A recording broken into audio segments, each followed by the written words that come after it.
Richie o Christina, ani ata mo para dinhi aron paghigpit sa bugkos na way pagkabadbad sa inyong gugma at ubangan sa simbahan.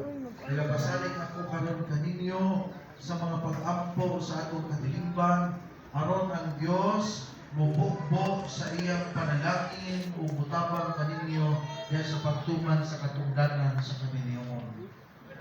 Mga nanay, tatay, mga sponsors, ninong nina, ayon ko kamo sa pagtabang kanila sa inyong mga pag-ampo o sa pagdawat kanila nga bagong kinasal dili sa atong kadilimbang Kristohan.